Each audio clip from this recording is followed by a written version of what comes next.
No último dia 7, a prefeita Margarida Salomão retirou a obrigatoriedade do uso de máscaras ao ar livre. E é sobre esse assunto que nós vamos conversar hoje. Como estamos ao ar livre, eu já vou retirar a minha máscara. Quem conversa com a gente hoje é o médico infectologista Marcos Moura, professor da UFJF, da Suprema, consultor da Câmara no que se refere aos assuntos do protocolo de segurança contra a Covid-19. Boa tarde, professor. Boa tarde, Cris.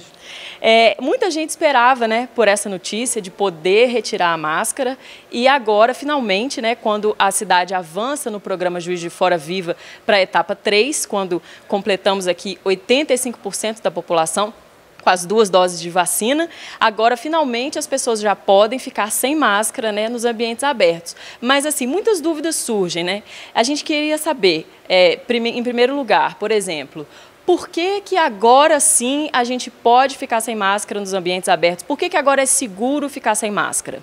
Sim, Cris. Na verdade, de fora segue uma tendência do mundo todo e de cidades grandes do Brasil também, baseado no que tem mais segurança, mais efetivo de proteção, que são as vacinas. Então, estabelecendo um critério vacinal, a gente está no momento correto de começar a flexibilização. É importante entender que falar seguro, nada é 100%, a gente precisa ter passos. Até mesmo esse passo de flexibilização pode retornar atrás, e a população tem que estar consciente disso, que isso é uma tentativa baseada em diversos fatores, emocionais, sociais, econômicos. É um apelo social realmente começar a voltar ao que vai ser normal. Então, a gente precisa entender que algumas pessoas, elas ainda precisam completar a vacinação e algumas pessoas ainda precisam usar máscaras. E como é que a gente consegue estabelecer, então, esse tipo de análise de risco? Como é que a pessoa vai saber se é seguro para ela usar, se é seguro ela estar ao ar livre, precisa ainda de usar uma máscara, qual máscara que ela usa, como é que funciona esse cálculo? Sim, existem critérios coletivos, né, que basicamente é vacinação, internação, casos graves de Covid, o que demonstra muita redução no mundo todo, no Brasil, inclusive de fora, a mortalidade caindo, tendendo a zero, né? Quase nenhuma internação, os leitos de Covid sendo desativados. Então, isso é um critério coletivo, assim como a vacinação. Os individuais, a gente tem que voltar a uma coisa que é importante, que a gente na Covid aprendeu, mas não deve esquecer, deve ser um legado, né? O autocuidado. As pessoas têm que se manter saudáveis, né? Para qualquer doença crônica, ter Covid é muito ruim.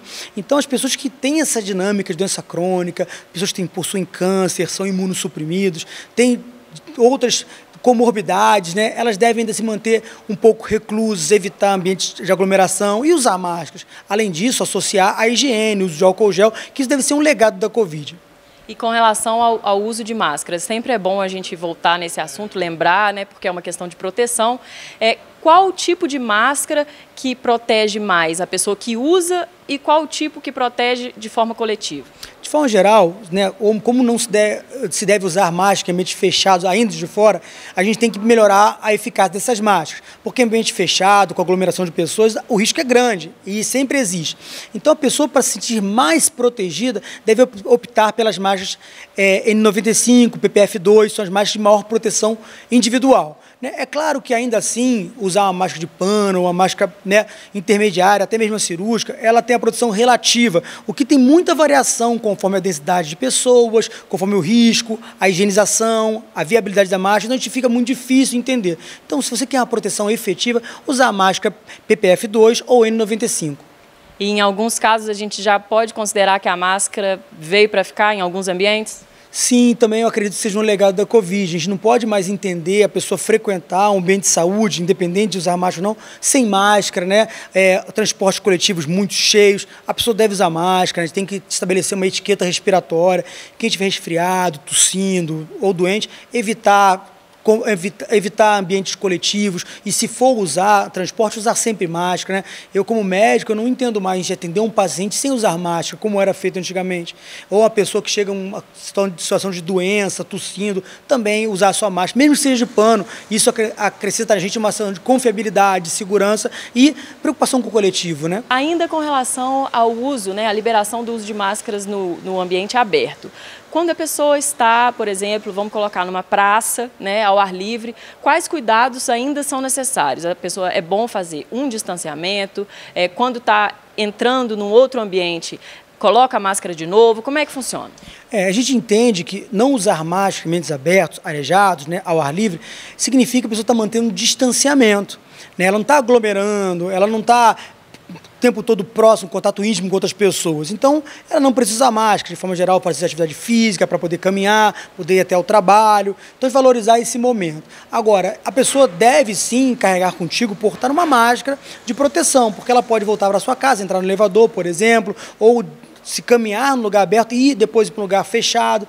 Então ainda é difícil essa prática. O que acontece muitas vezes, a pessoa acaba esquecendo e não usa máscara em nenhum momento, ou usa máscara o tempo todo, né? O que isso pode gerar uma falsa sensação de segurança, porque usar máscara de forma inadequada é ruim. Porque você está usando, mas não está usando adequadamente. Então, você está vulnerável, né? Quando a gente fala de EPI, medidas de segurança, não só a máscara, mais distanciamento, mais álcool gel, mais lavagem das mãos, mais evitar aglomerações, tudo isso junto protege da Covid, né? Não é simplesmente usar máscara e fazer todas as outras atividades de maneira equivocada. E aí você está da mesma maneira. Muito obrigada, professor. Nós conversamos então com o professor Marcos Moura, aqui para a JF TV Câmara, sobre todas essas dúvidas que a população ainda tem com relação ao uso de máscaras. Voltamos então agora com a nossa programação. Cristiane Guerra para a JF TV Câmara.